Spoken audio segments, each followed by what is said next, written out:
Remember, I do screw up sometimes, so all right, let's do this. Hello and welcome back to the Sports Brief Podcast. This is Colton Hall, your host, coming at you live from my apartment above the Winter Advocate. I know it's lame, but people got to get over it. Anyway, we've got a couple of things going on as Tristin drinks from his 100 Seasons Green Bay thing that he just got. We got a special treat for you. We're joined by Ethan Vobr, head coach of the Colome Chaos. Ethan. Nice to be here. Thank you. Good to have you on. I hate to take you away from promoting your team, but we also got obviously our trusty co-host Tristin. Oh, sorry, that's nothing. Don't worry about that. He's sporting off his Green Bay chain that he just recently got at the State Fair, right? Yes, sir. Okay. All right, so we got a lot of different things to cover tonight, and most of it G-rated, I think. So we're gonna get right into this, and it's gonna start. Oddly enough, I think we were scheduled to start with Clowney, but I think I kind of want to start with Zeke because, I mean, it's just such big news, $90 million. I just, honestly, you guys, I really wasn't that shocked he was going to sign. Like, I had a feeling because, dude, if you want to, like, keep up the lifestyle that you have, you're probably going to have to sign at some point, you know? So, I mean, to be honest with you, it didn't really surprise me. I know Ethan Vobr actually kind of wanted to go off on it, so I'll kind of bring him into this. I commented as soon as I seen the podcast break this news. I knew it was going to happen. I was excited to come on here and put myself on the line and say, you know what? He's going to sign it. It's going to be a huge deal. It's going to be great. I'm not a Cowboys fan. I don't pretend to be. But I was so disappointed to see that this came out the day of I get to come up here and I get to make my first bold statement on the podcast. And now no one's going to believe me because nope, I just read the news, just another guy that can read an article and I didn't say nothing, but I knew it for the record. I knew this. Oh my God. All right. We'll believe you.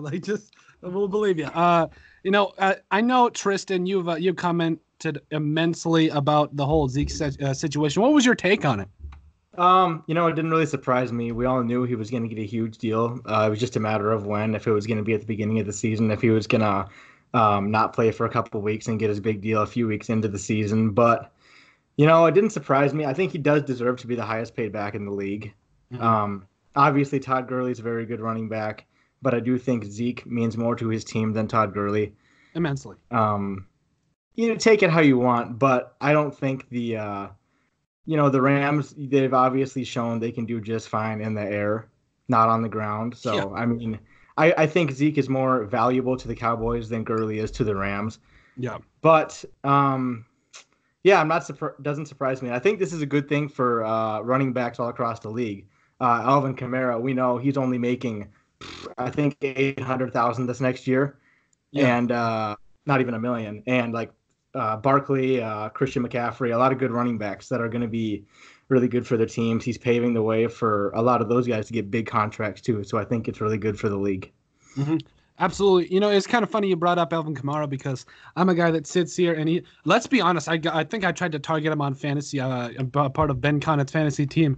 Big shout out to the homeboy. But I wasn't able to grab him. I grabbed who did I grab in the first round? I'm trying to remember off the top of my head. Oh yeah, I grabbed Julio Jones and Odell Beckham in back-to-back picks. So I shored up my receiving core pretty quickly. But after that, there were really no running backs around because I thought hopefully Zeke would fall through. I think Zeke did fall through, but I said that Zeke wouldn't sign. So I guess I paid for that one in the end. But it's whatever. You just kind of deal with it. But at the end of the day, I still think that obviously he's the best running back in the NFL. Whether it was catching the football or running it, I don't think there was anybody that was necessarily shocked to see the man was going to go back home and make a lot of money. Let's see here. You got anything else you want to add, big guy? I just want to know, was Devontae Adams gone already when you were picking the receivers? Or well, I had the 10th pick, the 10th and the 11th pick go into that. So he was gone. Yeah, he was gone. Okay. So he was gone. I just want to make sure you weren't picking, pretty early, 5-6 or something. No. I just want to go on record in saying that I drafted Aaron Rodgers as my quarterback. And Ben Connett DM'd me on Twitter, and he's like, dude, that had to suck. And I was like, I want to win this thing. What are you talking about, man? At the end of the day, I want to do whatever it takes to win. So I drafted Dalvin Cook. So I did too, but I drafted him a little early. I drafted him like the second round. I don't know what's wrong with me because he could have probably fell to the 4th or 5th or 6th round or something. But me being the panicker that I am, like, get Delvin cooked. So it kind of fudged on that one. But you know what? Life is what it is. Let's go into this Clowney thing. When Jadeveon Clowney was coming out of college, I think I was pretty adamant in saying that he was one of the biggest freaks of nature that the NFL had ever seen and was ever going to see. And during the past couple of seasons, I think he's only had under 30 career sacks. But Jadeveon Clowney, I don't think that it's his production can be overlooked anyway. He has 29 career sacks in 5 years with the Texans. So it's not like he's blowing the league out of the water, but he can do a lot for the Seahawks, and that's one thing I was really excited to see for the Seahawks. What did you guys think about it? Either one, you can go first. It doesn't matter to me. I thought he was going to be bigger coming into the league. Mm-hmm. He was a disappointment to me right away. I thought he was just going to be a guy that disappeared. Honestly, a big name coming out of college, and then just didn't do any favors when he went to the Texans, I guess, which is whatever. But I think it's whatever. It shores up Seattle's defense a little bit. He's definitely coming around now. Then I guess he's earning his keep, I guess. Yeah, absolutely. So that's really all I have to say on him. He's not even on my radar. He's not a worry. I'm fortunate he came to the Seahawks. I hate the Seahawks since that. Tristin probably remembers the Fail Mary. And the NFC Championship game back in 15 or 16. I think it was 16. Yeah. Yeah, it's whatever. Yeah, I'm over it. Yeah. What do you guys think? What do you think, Tristin? I mean, he's got to bring something to that defense who lost Frank Clark in the offseason. Yeah, he definitely. I think their front seven, their D line and their linebackers are a really, really strong group. Obviously, they have Bobby Wagner, probably one of the best linebackers in the league. He's a 4-time All-Pro. Oh yeah, they added Jadeveon Clowney. They got KJ Wright, Jerron Reed, LJ Collier. He was the first-round pick this year, and they got Ziggy Ansah too. I don't know. Correct me if I'm wrong. I've never heard of this guy. Ziggy Ansah. I think that's a singer. Yeah.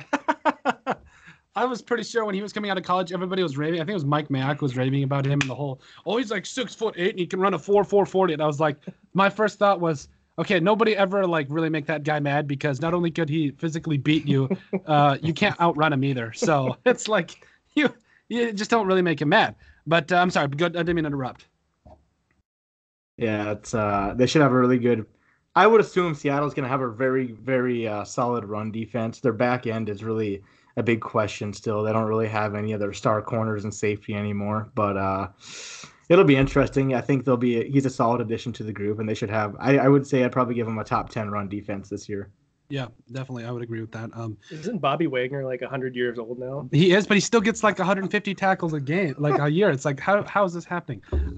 He still like flies around and kills people. Like, I'm just like, I feel bad for the running backs that have to come in on a crossing route because they know that, or they should at least have a life insurance policy when they come across the middle, because that guy just annihilates people when they come into his zone. Again, the Clowney thing is, I know he hasn't amounted much, but as Ethan has, very clearly said, he has done a great job of earning his keep and continuing to get better. And throughout the last, I think it's been the last 3 seasons, actually, you've got 6, 9.5, and 9 sacks. Before that, he had a 4.5 sack season, but you expect a little bit more out of a guy that ran like a 4.5, 3.40, but still he's getting better. And that's the one thing is, and I think he was a number 1 overall pick too. So I think that was something that was tough to gauge, because you look at a guy and hope that he's going to be just that good. But at the end of the day, I'm pretty stoked. I think, I'm not stoked because I think the Vikings got to play Jadeveon Clowney in there. That Vikings offensive line was nothing to write home about. Let's see here. So we covered Jadeveon Clowney. We got Zeke out of the way there. I'm the only Vikings fan represent in the middle of 2 Packers fans. So I'm pretty sure if I would say anything, at least one would get one punch in before I could do anything. The thing about the Packers and Vikings, heated rivalry. What are you guys looking forward to the most? And maybe give me something you've noticed from the Packers in the preseason. Tristin, I know you've covered this, but a good measure. Go ahead. Talk about it. Take it away. I feel bad because you're gonna call me out on it, but I've watched 0 preseason Packer game. I've listened. Now wait, so don't yell yet. I've listened to the Raider game in Canada, I believe it was, right? Yeah. And I heard it was absolutely terrible to listen to. I think we played an okay game, but what I took out of that is apparently we need to stop screwing around and playing overseas. Mm-hmm. And it was an 80-yard field, right? 80-yard field. With no kickoffs. I'm sorry, this is completely off topic. But no. It's relevant. So I played on an 80-yard field once. That was as a junior in high school. And I was like $160 and 5'8", like I said. These are professional athletes playing on a field. There was no kickoffs, right? Yeah. Did they even do field goals? Was there even any field goals there? Yeah, there was field goals. There was posts. Was there posts? Was there a camera crew there at all? Like, I don't even know if this is televised. Yeah, it was televised. Barely. It seems, I heard it was a big mess. And I think the part I listened to was the rant at the end that I loved was how the NFL is just doing this for the money. We know we have fans in Canada. We know we have fans in Mexico City and London and all this. But stick to your soccer. Let America keep their football and keep our players here. And, come watch it here. Yeah. Yeah, shout out to the field operation manager up in Winnipeg. Don't ever try to have an NFL game up there if you can't. There was 2 big holes in both end zones where they have the CFL goalposts. So, and they knew about this game. They knew this was going to be up in Canada for at least 3 months, I think. And and then they don't worry about it until the Packers GM and president go down on the field and they're like, "Yo, there's big holes in the end zone. We need to fix it." So they tried filling them with sandbags and doing all kinds of stuff. But Brian Gutekunst was like, "Nah, we're not about to play on that." So set all the starters. How did they let that happen? I don't know. I'm surprised they even played, I guess, honestly. Yeah. That sounds like something that should happen to the Vikings because my dad, was I like to call him a bah humbug Vikings fan because but in reality, I've realized he is actually a realist Vikings fan and he's turned me into one. Because exactly. I was growing up, I was always the big Vikings. But Dad, we're gonna do it this year. We're gonna win the Super Bowl, and he would laugh, a belly laugh, every time I said that, and it frustrated me. I'm like, Dad, we got Brett Favre. We're gonna go. It's like, no, they're not. I was like, Dad, they actually got a chance this year. They got Adrian Peterson ran for 2,000 yards. No, they're not. Just a repeated crushing of my dreams of the Vikings winning the Super Bowl. But then I realized he wasn't crushing my dreams. He was preparing me for the future of the fact that the Vikings are never going to win a Super Bowl. And it's something I've accepted. I will support the purple until I go into the ground, regardless of how they do and continue to do. But to be honest with you, the whole 80-yard thing, it just seems like something's happened to the Vikings, especially like let me take an example out of my hat. Wide left. Does anybody remember that by chance? Because I surely do. Yeah. There's just I would think that would happen to the Vikings. So I'm kind of counting my lucky stars here that it didn't. So but what about are you guys who you were like a player that you guys are really excited to see? And it can't be Aaron Rodgers. I'm not gonna let you do it, Tristin. I'm not gonna let you do it. It's another. I hate to jump ahead. It's another Aaron. It's Aaron Jones. I want to see Aaron Jones. And I didn't buy into it right away. I got a couple Packer buddies that bought into it. We need to do it. We need to see him more. And I was still kind of on the Rodgers. It's like, let's just gun it out, throw 7 touchdowns, get out of here and win. Make our defense get one stop and outscore everybody. But now, it's not – Rodgers is getting old. Mm-hmm. It's going to have to get delegated, and you're going to have a running game. And you're never going to be able to spend enough money to go get a Zeke while you're paying Rodgers. Yep. We're going to have to see Aaron Jones light it up. And I want to see it week 1 against the Bears. Mm-hmm. But I also would like to see him just completely rip the entire NFC North apart. Yeah, absolutely. Yeah, that'd be pretty cool. I mean, he led the league in yards per carry last year. I think it was 5.5 or 5.7, one of the two. First in the league for yards per carry. But, yeah, if he could stay healthy for a whole year, and the Packers have made some good additions up front, big one with Billy Turner from the Broncos. Big, fast offensive lineman. So I think they'll be throwing a lot of running back screens, lots of checkdowns. But yeah, if he can stay healthy for the whole season, I have no doubt he could be. I'm gonna put him in a top 5 running back conversation. What already? You just Top- said it. 1 year, top 5 already, big guy. Top 5. Top 5. It's bold predictions like those that. He's You know what? I just give props to because I'm too scared to say anything anymore because like I'll make a comment about the Vikings defense and I'll get a whole bunch of backlash. You say something and like you get like 7 shares and people love it. Like it just doesn't make any sense. I think top he can 5 do it. potential. I mean, Yeah. he has the potential to do it, and I think he's one of my my breakout candidates. Him and Marquez Valdez-Scantling. Yeah, absolutely. I think he's technically the number 3 wide receiver behind Geronimo Allison, but Aaron Rodgers has been giving nothing but praise to this kid during the offseason training camp, OTAs. He said he's been super impressed with Marquez's speed, but last year he wasn't able to equate his speed to his play. He wasn't able to play as fast as he was. Like, if it makes sense, you know? Mm-hmm. To be able to be fast and play fast are 2 different things. But now I guess he's playing a lot faster, and so I'm super excited to see that. Definitely excited to see the defense. Our number 1 pick, Rashawn Gary. He played. I think he played 3 games this preseason, not the whole games, but I was pretty upset with what I saw from him. He looked like he was about as easily blocked as anybody I've ever seen. But one thing I did notice from him. He's a freak athlete. He was probably the first one. He was probably across the line of scrimmage before the offensive linemen's heads were even up, ready to block. He's just so fast for a guy that big, and I think his big problem is his hands. He wasn't, slapping the hands away, using the swim moves. So I think as soon as he gets some good technique down, I think he'll be really good. I was actually really high on Rashawn Gary because you talk about a guy that's athletically gifted. I watched him. I believe he went to Michigan. I was really excited about him. And, I'm not excited about him because he's going to probably terrorize my Vikings offensive line. But I'm actually excited for him because, I think a lot of people fell asleep on him just because, the whole the statistics in college weren't exactly there. But let's look at another Vikings player who, light bulb, I'm wearing his jersey, Daniil Hunter, who only had 2 sacks his senior year at LSU.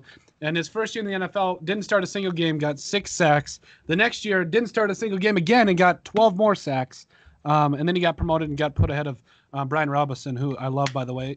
I love him catching those bass. But, then he came back as a year starter, got 7 sacks in this last season, finished with 14.5 sacks. So, it doesn't matter what you do in college. And I think that's what people are going to, or one thing people are going to be able to see with Sean Gary is a guy that, like you said, he's big, he's fast, and I think he's going to make some noise for him. So with that, let's talk about, I'm sorry, I totally skipped over you. Do you have anybody that you want to talk about? No, I covered Aaron Jones. Okay. Who did we just trade for? Goodman from the Giants? Yep. BJ Goodman. He was a linebacker from the Giants, yeah. Okay. I'd like to see a little more production out of Blake Martinez, but I'm not going to nitpick. Yeah, I mean, once he had like over 100 tackles last year, didn't he? I'm expecting like 200 though. Yeah, I'm super. I also would like our secondary to be like flawless too, 16-0. But like I said, I'm not going to nitpick. Let's just go play one game at a time. I'm super pumped to watch Jair Alexander. Yeah, in his second year. He was a stud last year as a rookie, and he probably jinxed himself. But a couple months ago, he said I'm going to be a first-team All-Pro this next year. So, hopefully he can back that up. I'm pretty excited to watch him. Mm-hmm. Let's talk about the score predictions for the Packers and the Bears. I'm going to go with my gut here and say that you both have them winning. The Packers, that is, not the Bears. Can I get a score prediction from either one of you? You go ahead. I thought about this long and hard. I think it's going to be an explosion. And I'm going to go... See, I have 2 scores in my head. I'm going to go 35-31, Packers win. Wow, okay. What about you, big guy? 35-28, Packers. Oh. I say 28 because I think the Bears will get 4 touchdowns, but no field goals because they don't have a kicker. You know what? I'm actually really excited. That's what I want to say. I want the Packers to win. I think they could easily put up 30 points. I think they could easily put up 40 points any week with Aaron Rodgers. Doesn't matter the defense. Mm-hmm. Aaron Rodgers at his best, 100% healthy. I think he's the most talented quarterback the league's ever seen. Mm-hmm. I'm not just saying that because I'm a Packers fan. I think it's true. I think you take the best traits from all the greatest quarterbacks, put them into one quarterback, and you got Aaron Rodgers. Excluding Michael Vick. Okay, Michael Vick was crazy. Excluding Michael Vick. He doesn't got the legs. But they're above average legs, but not Michael Vick like. What about his beer chugging skills? Those aren't exactly above average. I almost made a statement there. I hope Bakhtiari did as many workouts as he was chugging beers. But I'm a Brewers fan, so I love that they're out there supporting all their teams there in Wisconsin. Mm-hmm. For me, I'm excited to see exactly what the what it's going to bring between the Bears and the Packers. I'm predicting actually. I've got Aaron Rodgers on my fantasy team. I don't think I'm going to start him. I think I'm going to start Carson Wentz because I still think that the Bears defense is going to be something fierce. Because I know they did lose Adrian Amos, but they're still a really good defense. And if you look at it, I don't think Aaron Rodgers played the entire preseason, did he? No. I think I didn't know if he got in week 4 or not. Yeah, I didn't think he would because it's Aaron Rodgers. You don't need to because you're the best quarterback in the NFL. But I think that it would be huge for. He did say it. I did. I've openly admitted that Aaron Rodgers, and I told you, Thomas doesn't want to admit that Aaron Rodgers is a Hall of Fame quarterback. I know he is. But the thing about Aaron Rodgers is the last couple of years, I question a little bit of his greatness. I don't question his talent. Talent-wise, if you want somebody that can come in and sling the ball 80 yards, your boy is Aaron Rodgers. If you want a guy that's going to have a little bit of a clutch gene or trait. I was going to say trait. I don't know what. I don't know. But it's Aaron Rodgers. So I think it's going to be really interesting to see as far as what happens with him. I hope he continues to come back because there was a couple years ago I got off work. I was actually working at a grocery store. I know, lame, but now I do sports for a living, so it's fun. Anyways, I got done working at the grocery store and I came home and it was the Vikings versus the Packers, and it was the first year that the Vikings actually they took the NFC North tournament. It was a week before the hold wild left thing. It was, it hurts still. Literally, my eyes water a little bit every time I think about that. But still, they played the Packers, and you want to talk about a slugfest. When Aaron Rodgers was still at his best, when the Vikings defense was young and upcoming and doing really well. That was one of the funnest games to watch. So I'm really excited for the possibility of Aaron Rodgers coming out and slinging against the Bears. I just don't know. So I think I've also got Carson Wentz on my bench for fantasy. So I'm thinking about possibly putting him. I don't know who they play, but I'm going to possibly put Carson Wentz as a starter. I don't know yet. I have really not decided. I'm really kind of scared because if I leave Aaron Rodgers in and he totally messes me up with this, I spent a high pick on him, and I know I will get nothing but made fun of by Ben Conant because the fact that I picked a Packers quarterback. But I'd start him. I'd start him if I were you. This is an offense. To come back. Okay. Yeah, this offense, this new offense is completely unscouted. Did you see outfence? I think I might have, but the offense is we've never seen it before. So okay, the Bears, they do have a good defense, but if there's a week that Aaron Rodgers can come out and do what he wants almost, because the Bears have no film besides what was ran in the preseason, and even Matt LaFleur said during the preseason they kept it pretty vanilla. They only went like 2 or 3 plays into their new playbook. Yeah. So that being said, I would, if I were you, I'd start Aaron Rodgers. If he doesn't score you 25 points, you have a good excuse. It was the Bears defense. So yeah. The last time I drafted Aaron Rodgers, I think I got second place. I didn't win it. The year before that, I had Peyton Manning when they went to the Super Bowl and won it. No, they lost against the Seahawks. That was the most embarrassing Super Bowl I've ever watched. And I actually won it because of that. But, I'm really looking forward to this. I think this is going to be a really big year for him. But as far as the rest of the NFL games, I kind of had plans to talk about the rest of these NFL teams. But I just want to talk about the Vikings and Falcons for now because as a Vikings fan, there's 2 parts to every Vikings fan. There's the realistic part, and then there's also the dream-worthy part. And if Thomas Volz, one of my good buddies, said I could put this quote on a T-shirt. He said that when you're a Vikings fan, you prepare for the worst, but you hope for the best, and you expect the worst, but you hope for the best. So I think it's, as a Vikings fan, you just you don't make any predictions. You don't go out there. You don't go and say that, oh, the Vikings are going to win the Super Bowl. I'm gonna knock on wood now because I'm that superstitious. But I just know that the Vikings, the defense is not my main concern. The main concern is if Kirk Cousins, and it's not like Kirk Cousins has to score 28 points a game. Like our Vikings defense, when they have like a crazy record, they're like, I don't know what it was. It was like 42 and like 16 when they score 21 points, because that defense doesn't let up 21 points that often. So if all he needs to do, give me 3 touchdowns and a field goal, big guy. I'm not asking for the world from you. You don't need to come out and throw 50 touchdowns. You don't need to come out and even throw 40. Just give me 3 touchdowns. That's all I need. You know, it's just. That's a little too much to ask for from a quarterback that can't beat a winning team. Yeah, that's probably a fair point. But yeah, I'm not going to give a score prediction for the Vikings because I'm superstitious. But I do have the Vikings winning. I have them going 11-5 this year. Again, that's me saying as, you know, the big Vikings fan, 11-5. But also I do not let go of the fact that, you know, me being a real Vikings fan, I don't put them past at some point me being more honest, being 6-10. I know some people are going to say, Colton, you're a traitor. No, I'm not. Okay. I'm a real Vikings fan. I don't get my hopes up because they've been crushed ever since I was about 8 years old. So I just know what it's like to take a physical beating from your favorite team for the last 16 years. So, anywho, I'm not gonna make a prediction, but I do think the Vikings will take care of the Falcons at home. I think it'll be a good game. Let's kind of go into here. Did you guys actually want to talk about some of the other NFL teams, like maybe what they'll, some other score predictions? I just had some games to watch. Mm-hmm. Oh yeah, we can keep games. I don't have necessarily predictions, but the games that if I ever do get a second to sit out on Sunday that I want to watch, Tennessee and Cleveland. Yeah, I'm so ready for Cleveland to be a good team. I don't care about them. I just feel bad for them, and I think they finally got some guys buying into the Cleveland market, and I'll feel more bad for Cleveland than I will for Minnesota any day of my life. And I think Cleveland deserves this. I want to see them come out and do good. My other games is LA and Carolina. The Giants-Dallas game. Mm-hmm. I want to see if Zeke's gonna earn that. I think he will. And then the Jacksonville-Kansas City game. I think that's a big game. I know a couple experts have Jacksonville beating Kansas City, which I don't personally, but I think that's Gurley is on Jacksonville now, right? Gurley? I didn't know about that. I think he is. No. Who am I thinking of?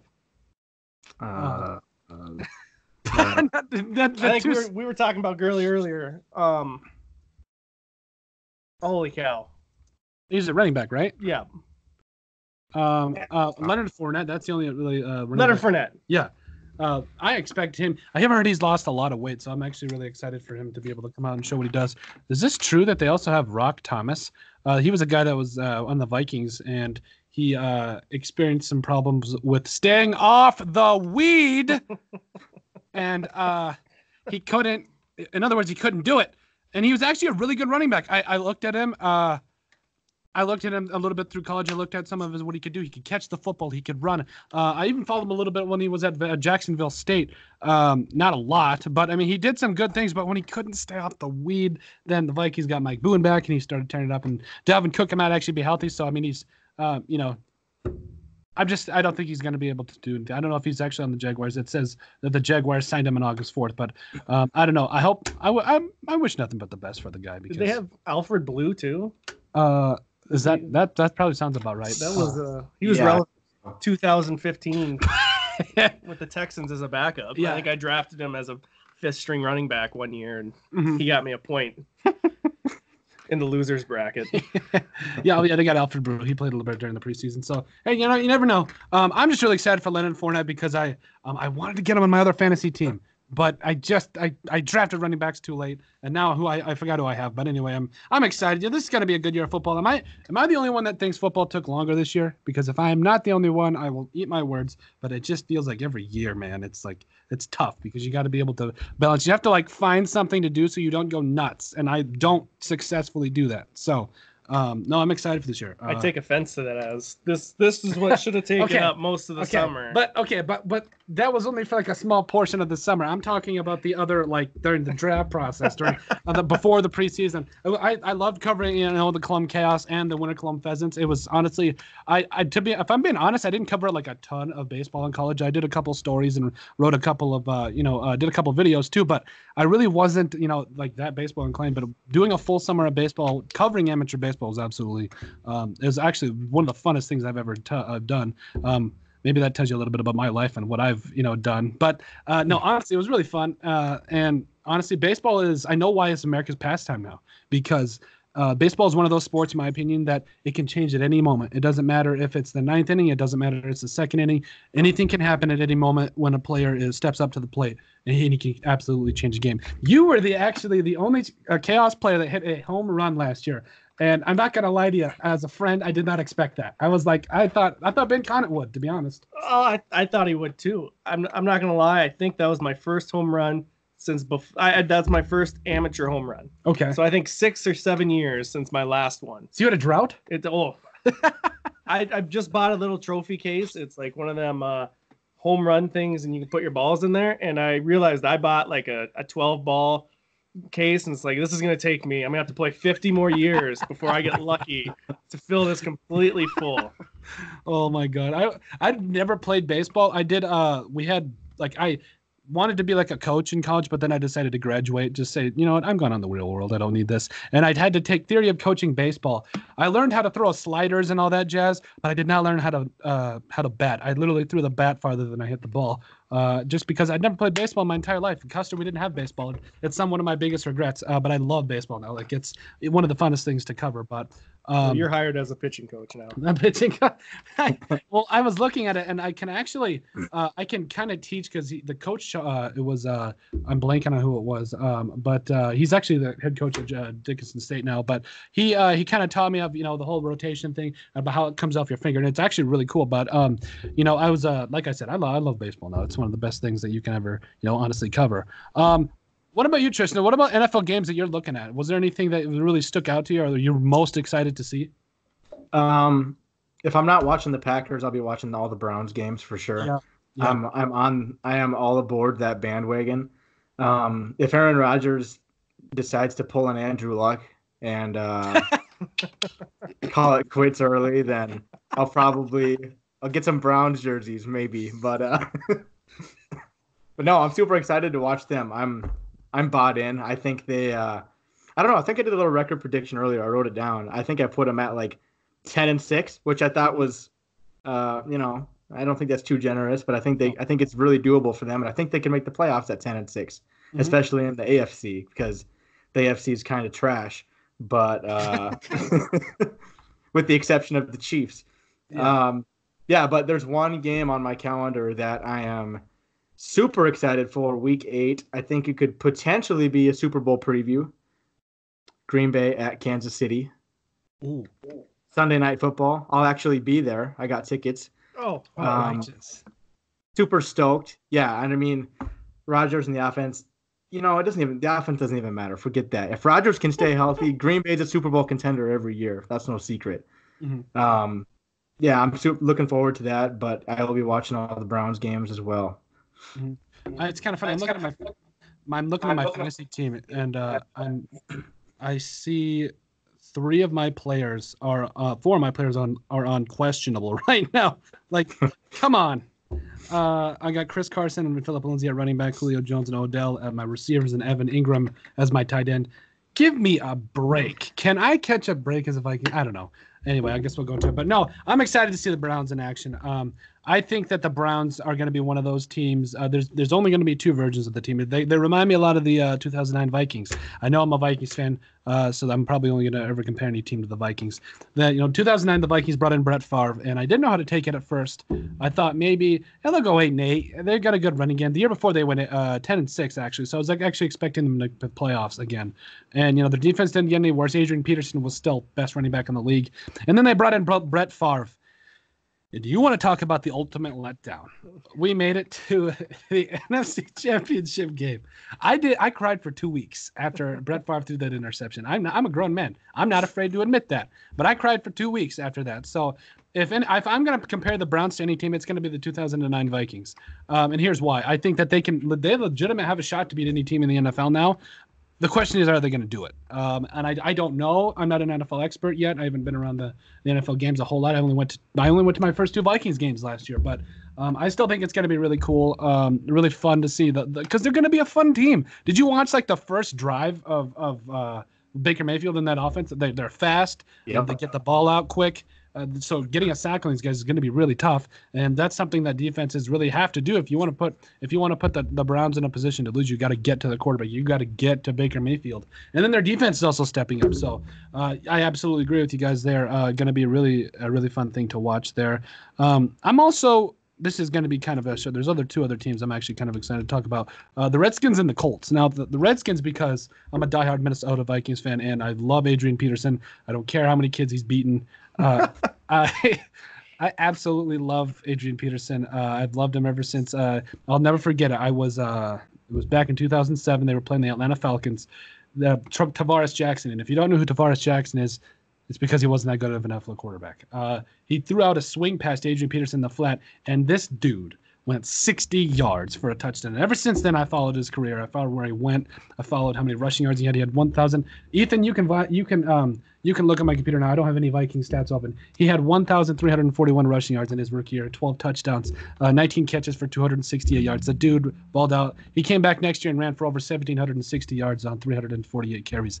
I know this dude in and out. Like, I can probably tell you where he lived as a kid. But I'm excited to see how he'll do this year. He's like 34 now, and he's I think he ran for 1,000 yards last year. That's like 33. He busted a 90-yard touchdown run in one of the games. I don't remember who it was against. I'm blanking on that, but I'm telling you, that's what my dad always used to give me crap about too. He'd be like, "Yeah, you can remember, how many yards Adrian Peterson ran for the other night, but you can't remember to do your math homework." And I resent that comment because I graduated cum laude.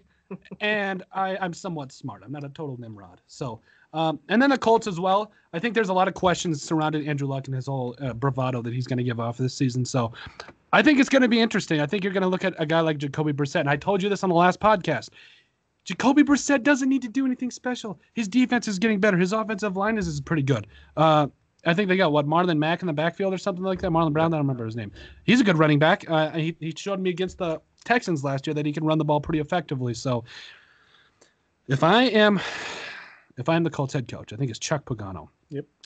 If I'm the Colts head coach, I just tell him, I take him into a room, probably a padded room, so I don't lose my mind, and tell him, "Hey, listen, big guy, all you got to do, throw a couple touchdown passes here and there. We'll give the ball off to Marlon Mack, and we'll be in the Super Bowl before you can say pass the peas." Okay, you don't need Pagano's still the head coach. Maybe, I don't know. I thought it was Frank Reich. Reich might be the offensive coordinator. I don't know. Anyway, all I know is that, you got to be able to just not – your job as Jacoby Brissett is to not screw anything up. That's literally it. And I'm actually looking it up right now. Colts head coach, I think it's still Chuck. Oh, it is Frank Reich. Wow, I missed on that one. Oh, well. Anyway. Get out of here. Get out of – yeah, exactly. I got the Colts going. I think they could go 11-5. That's what I put them at. Oh, really? Andrew Luck retired? What's up? 11-5, and Andrew Luck retired? Yeah. Okay. I'm not gonna ask what you're smoking because we're on air. So no, I'm just kidding. No. Let's see. Yeah, we got score predictions. Let's talk a little bit about college football. This is going to be something interesting. And Ethan, you can probably vouch for this. Jalen Hurts might actually prove some people wrong this year. Yeah. I think with what he had 6 total touchdowns, and it wasn't like he was playing the best football team in the country, but I'm pretty excited about what this dude did, and I really liked it because I'm a guy. I love an underdog story. If I'm being honest, I was told I would never play college football. I would never do all this stuff. I love a good comeback story about how proving people wrong. So I think that I think Jalen Hurts can actually come out and do really well. I think he can actually be a guy that you look at and hope that he can do probably anywhere from 30 to 45 touchdown passes this next coming year. He's still athletic, but Tua is obviously still the quarterback to beat. What did you notice from college football? First and foremost, what I noticed was Duke football shutting out Alabama for a whole quarter. I didn't get to watch it. I watched the second half. I was at the Labor Day Carnival and a bunch of stuff going on. but I was watching a little bit on my phone, and I don't know. I think Clemson's going to walk away with the title this year because Duke football is shutting you out for a quarter, and you're supposed to be one of the best in the nation. I don't know. Given Duke football's turned around a lot since early 2000s, but I think the ACC is still going to be the dominant program. Clemson obviously has came off. Florida State's fallen off the map a little bit, but you still, even North Carolina's turned in from a football or a basketball school into a football school a little bit. Yeah. They had a couple down years, but I think Clemson's going to be the team to beat. Yeah. For me, again, Jalen Hurts was the guys I was really looking at. And then I'm actually bringing up college football scores here because there was one team. I was actually surprised Nebraska won. Nash Hutchmacher, a guy that actually, I know one of my Lifton buddies is actually really good friends with him. But I'm excited to see what he'll do at Nebraska, by the way. But Nebraska actually came out with a win against South Alabama. Granted, that's not the most impressive thing you're going to see. But I know a lot of my buddies, John Clute, one of them, I played with him in college football. He will tell you up and down that Nebraska is the stuff. He'll say, go Big Red until he can't walk anymore. So, not a lot of shocks in week one. I still think, like you said, Clemson, Trevor Lawrence, I felt like he was made in almost like a lab, literally he was like the conveyor belt. Okay, great arm, yes. Great hair, yes. Okay, charisma, yes. Just the next station every time. He has it all. I'm pretty sure every time a girl looks at him, they just, I don't know, they go Sullivan just because they look at the guy and just he's a dreamboat. Yeah, we get it. He's good at football and he's got great hair, but yeah, he's probably got everything going for him, to be honest with you. So I can't talk bad about him, but I'm really excited to see what Clemson will do this year. And Nick Saban is a great coach, but I don't know if his team maybe just came out a little flat in week one or what the dealio was. But like he said, like even Vobr said, to come out against them, and should be almost shut out for 2 quarters by them was pretty. I don't know, man. You gotta be honest with yourself and see what they can do. But again, Oklahoma came through with a big win. But you can't you can't look at that and get too charisma about it or however you want to put it. But still, Alabama did beat Duke 42-3. They almost covered the spread. I think it was 33.5. We almost got it. We got that field going. We lost Daniel Jones, who will have the starting job in New York. Whoa, that's a bold. He will have the starting job in New York, I'd say, by midseason, week 8. Okay, I like that. New York fans went ballistic. I don't know if that'll mess up your audio, but they went ballistic over Daniel Jones. He was getting booed, and then now it's been a 180 because they didn't understand what Daniel Jones is bringing to the table. No one thought he was the NFL caliber quarterback that he was going to be. He came in, I don't remember what the stat was off the top of my head, but he has been one of the better preseason quarterbacks to ever. I think it might have been passer rating coming out there, and he's did what he's asked so far in New York. Mm-hmm. Tim Boyle for the win this preseason. Bring back Matt Flynn. That's all I got to say. To be honest with you, though, I felt like I wronged Daniel Jones. I really did. I was like every other spectacle, and I was like every other spectator. My girlfriend will announce this. Again, if you're listening, I love you, and get to bed early. I got to be honest with you. I was a guy that looked at everything that he did during the preseason, and before that, I didn't think he was going to do that well. I really didn't think he was going to be this good during the preseason. But, during the preseason, 2 touchdowns, 29 of 34 for 416 yards, had over a 137 quarterback rating. I mean, yeah. Nobody knew because I'm the only guy in the entire Midwest region of the United States that watched Duke football. Yeah, I didn't. Nobody watched Duke football. I'm sorry, they didn't. I hated on the guy. I said I don't think he's got. I don't know why he looks like a Christian Ponder pick. Yes, I used Christian Ponder in a sentence, and the Vikings fans know painful. But I used Christian Ponder as an example because everybody thought that the Vikings reached for Christian Ponder when they selected him. I think it was the 11th or 12th overall pick back in 2011. So I used that. And my girlfriend will vouch for this. I admit when I'm wrong. I was wrong about Daniel Jones, it looks like. If he comes out, he doesn't need to necessarily be a Hall of Fame quarterback, but he's a good quarterback. It's going to take a lot to get Eli out of there. Yeah. And whether it's him getting hurt or whatever it is, week 8, mark my words, I was a Christian Ponder fan. He came out of Florida State. Yep. I was Frat devastated. And so was Dalvin Cook. Yep. I watch a lot of ACC action, and I'm absolutely devastated when I see great backs come out of there, and I have to go be like, well, see you later. I never want to see you again. So how do you think we feel? Dude, he's been injured like the first 2 seasons he played maybe 16 games. If he can stay healthy for a full 16-game season, I think he can rush for 1,500 yards. I really do.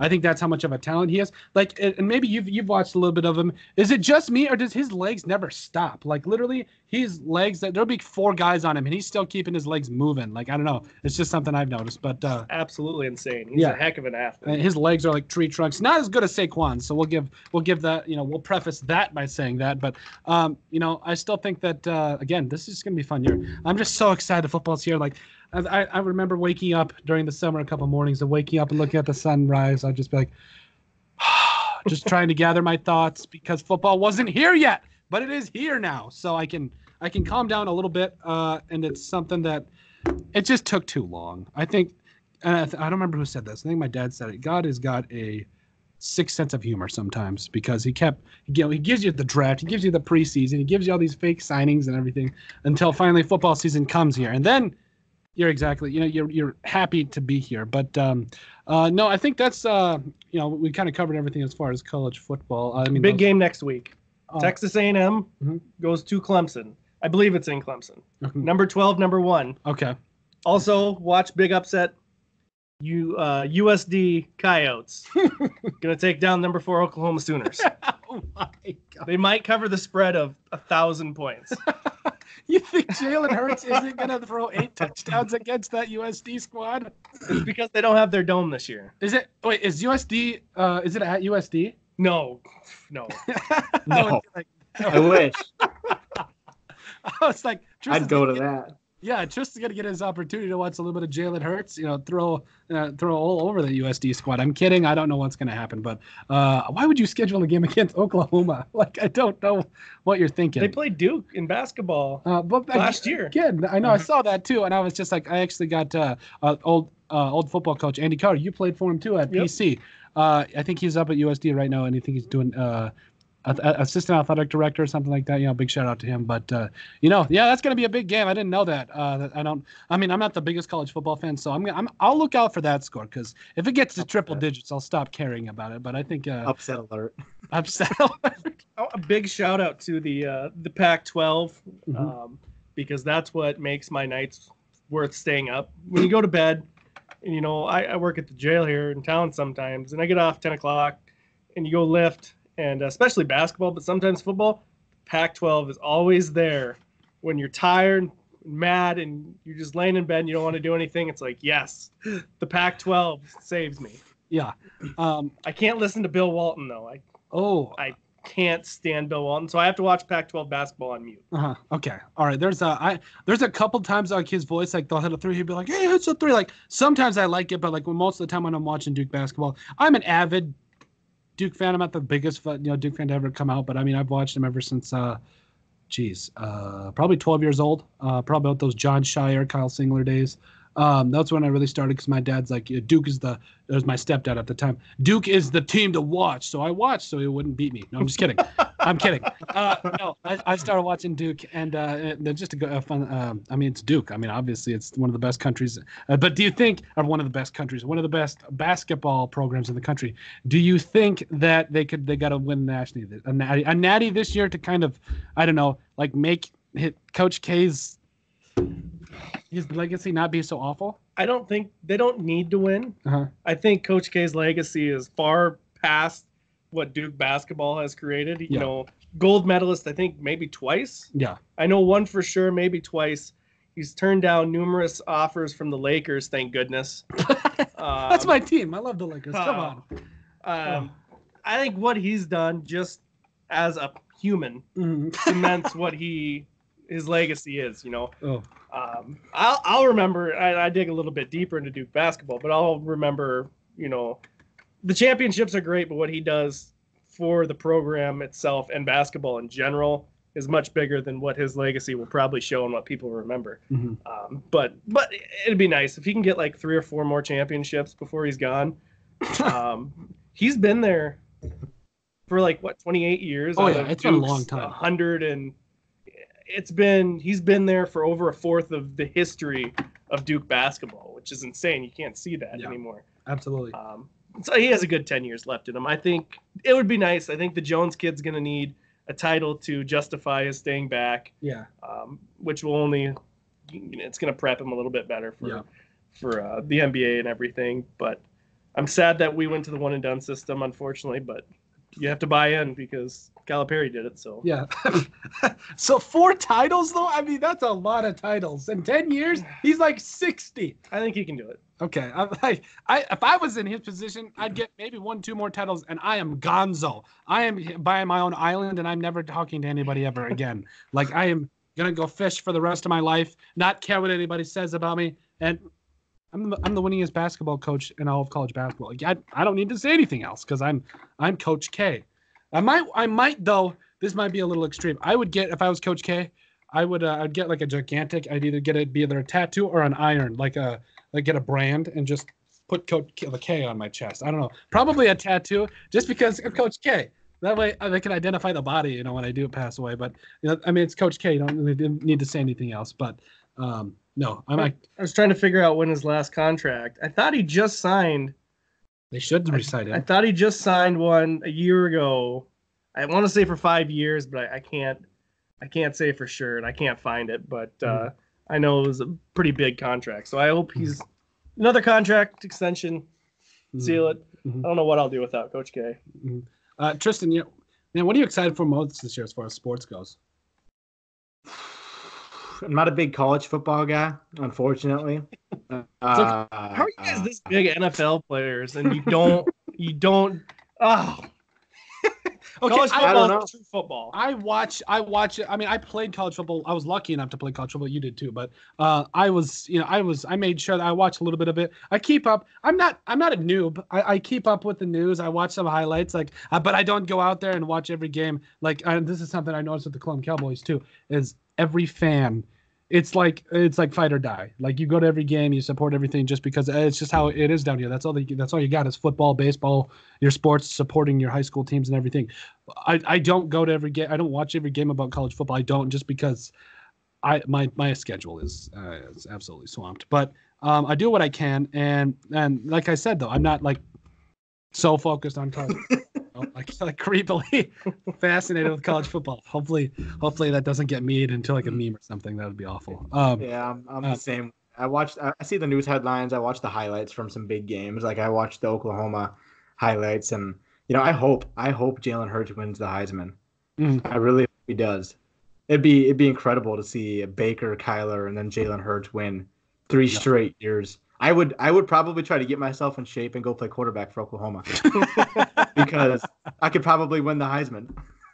Dude, I noticed that was funny. I think the first time I ever actually met Tristin, this is kind of a sneak peek for a little bit of our fans. A little bit. I was roommates with one of his best friends from high school, Travis Barton. Big shout out, big guy. I know you're out there. I swatted him. He's 6'5" and he played for PC basketball. I swatted him. Tristan's a witness. I swatted him when we were playing an open gym once. Pretty incredible. Oh yeah, it was like the single greatest basketball highlight I've ever had. Like, that's it. I just wanted to hang him up after that because I swatted a guy that was 6'5" and could dunk on me. So, but Travis, he was Tristin was one of Travis's best friends in high school. He brought him over one weekend, and I believe Tristin bought pizza for us all weekend. So I was pretty happy about that. But correct. Yep, I got us some Domino's. Yeah, had a hell of a time. Oh yeah, and then we went to a PC basketball game and we watched. I think it was Donnell Minton and Elijah Valdez both scored like 40 that night, and we still lost. I was like, "You've got to be kidding me!" But yeah, that was kind of it for us. But I've known Trist a while as far as sports. I didn't think you'd follow college football that much. But who's your college basketball team, by the way? Don't watch it. I don't really have an aneurysm. I'm getting mad now. I don't really watch any I don't tentatively watch any college sports until it comes to postseason. When it's postseason, I try to watch as many of the games as I can, basketball and football. But I don't really have a favorite team. If I were to if I had to pick a favorite college basketball team, I probably pick Wisconsin because I like the Packers. But and I want to move to Wisconsin someday. So yeah, I watched them when they were in the tournament a couple years ago. I don't know. Yeah, I'm not a big college sports guy. I'm trying to do better at it. I'm trying to do better watching games, staying up to date on what's going on. So hopefully I can participate in this talk the next time we have this talk on our podcast. Yeah, I thought we were gonna have you out. I was like, yeah, we need to get Tristin, but we got to get a co-host back in here. So what are you looking forward to? We interrupted you. What are you looking forward to? NFL. It's about eat, sleep, and breathe the Packers. So oh my God. I mean, I got to squash this bug while I can. I don't know that the Packers aren't going to win a Super Bowl, but I know that if the Bears or the Vikings, okay, more the Bears, okay, not the Vikings, because I don't know. I have them going 11-5, but that's me doing the opposite of what I said and hoping for the best, but not preparing for the worst. I don't know. It's all science when you're a Vikings fan, but I don't know. It's going to be something, but I'm Tristin. That's the last time I'm going to interrupt you. Tell me what you are most excited for the football season. I am most excited to see the Chicago Bears take a step back this year. Yeah, I think it'll happen. Yeah, I do too. We've seen really good defenses break out in one year, like Jacksonville's did. Jacksonville's defense did a couple years ago. And the next year they were almost irrelevant. Mm-hmm. The Seahawks, great defense. That only lasted a couple years. I don't know. I don't think they'll take a big step back, but I do think losing Adrian Amos. Yeah, that's a big and loss. They did add Clinton Dix, which was an upgrade at safety because can't tackle very well, but his ball skills aren't very good. I don't think either. I think Adrian Amos is the better safety, so I think they got the short end of the stick there. But I think it all hangs on their offense. I think Mitch Trubisky is. I don't know. I don't think he's a franchise quarterback.